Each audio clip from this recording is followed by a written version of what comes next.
अस्सलाम वालेकुम फ्रेंड्स, मैं हूं बिलाल और आप देख रहे हैं अबाबिल यूट्यूब चैनल। दोस्तों, राफेल इंटरनेशनल मार्केट का एक महंगा तरीन त्यारा है और इंडिया ऐसे 36 त्यारे अपने फ़ज़ाई बेड़े में शामिल करेगा जिनकी कीमत 60,000 करोड़ रुपए बनती है। माहिरीन का कहना है कि इतनी महंगी डील की बहुत सी वजूहात हैं, जिनमें से एक इंडिया के डिफेंस सेक्टर की नाअहली है। दोस्तों, जहां एक तरफ इंडिया राफेल जेट हासिल करने पर जश्न मना रहा है, वहीं दूसरी तरफ इंडिया के मिलिट्री एक्सपर्ट्स सवालात उठा रहे हैं कि अगर राफेल इतना अच्छा है तो इंटरनेशनल आर्म्स मार्केट में कम्पीट क्यों नहीं कर पाया, क्यों इसके ज़्यादा ख़रीदार नहीं हैं और ज़्यादातर ममालिक ने इसे लेने से इनकार क्यों कर दिया है।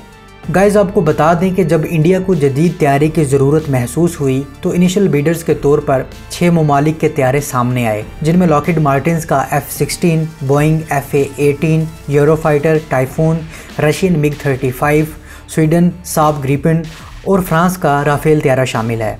इंडियन एयरफोर्स ने इन तमाम तैयारों को टेस्ट किया और बहुत केयरफुल एनालिसिस के बाद यूरोफाइटर टाइफून और राफेल तैयारे को शॉर्ट लिस्ट किया और फिर आखिरकार इंडिया को चूना लगाने की जंग राफेल ने जीत ली।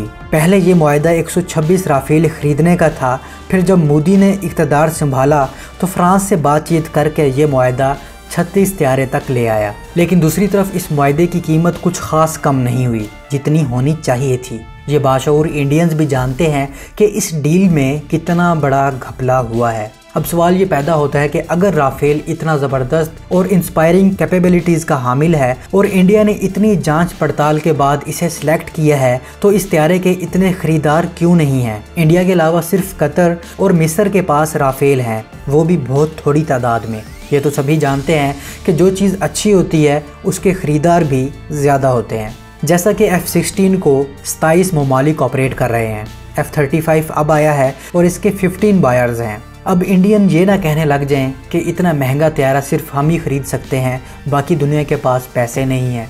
गाइस, यूरेशियन टाइम की रिपोर्ट के मुताबिक रशियन एविएशन एक्सपर्ट ने दावा किया है कि राफेल तैयारा चीनी एयरफोर्स के सामने यूजलेस तैयारा है।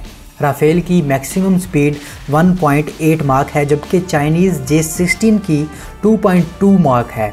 राफेल की प्रैक्टिकल सीलिंग भी J-16 से कम है, हालांकि J-16 का इंजन थ्रस्ट भी राफेल से कहीं ज़्यादा आला है।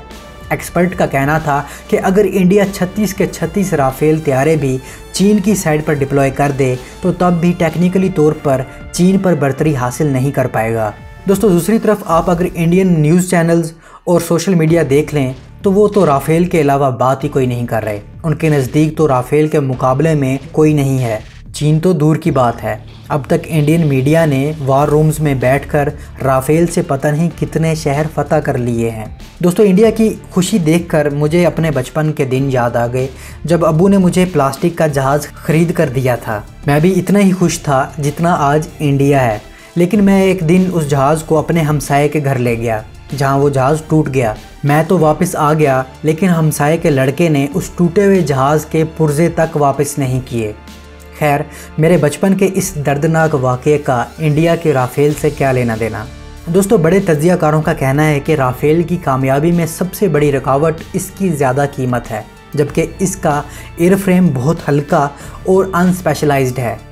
गाइस, साउथ कोरिया और सिंगापुर ने जब सन 2000 में फाइटर एयरक्राफ्ट सेलेक्ट करना था तो उन्होंने राफेल पर F-15 तैयारे को तरजीह दी थी। इसके अलावा मिस्र ने 24 राफेल ख़रीदे थे, जिसके बाद 12 मज़ीद राफेल ख़रीदने का इरादा था।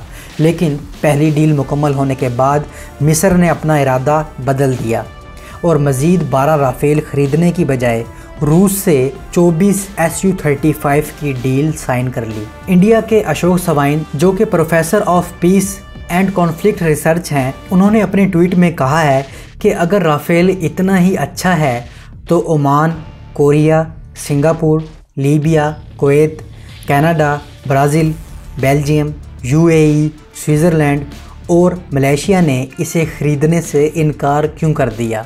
दोस्तों, इससे बड़ी बेइज्जती एक तैयारे के लिए और क्या होगी जिसे 11 अमीर ममालिक ने रिजेक्ट कर दिया। सो इंडिया के राफेल हासिल करने के जश्न के पीछे एक दर्दनाक रियलिटी छुपी हुई है जिसे इंडियन गवर्नमेंट और सिक्योरिटी अदारे बखूबी जानते हैं। अब तक के लिए इतना ही। उम्मीद है आपको ये वीडियो पसंद आई होगी। अगर आपको वीडियो पसंद आई है तो इसे लाइक कीजिए, कमेंट्स करके अपनी राय का इज़हार ज़रूर कीजिए और इस चैनल को ज़रूर सब्सक्राइब कीजिए। मैं मिलता हूँ एक नई वीडियो के साथ, तब तक के लिए इजाज़त, अल्लाह हाफ़िज़।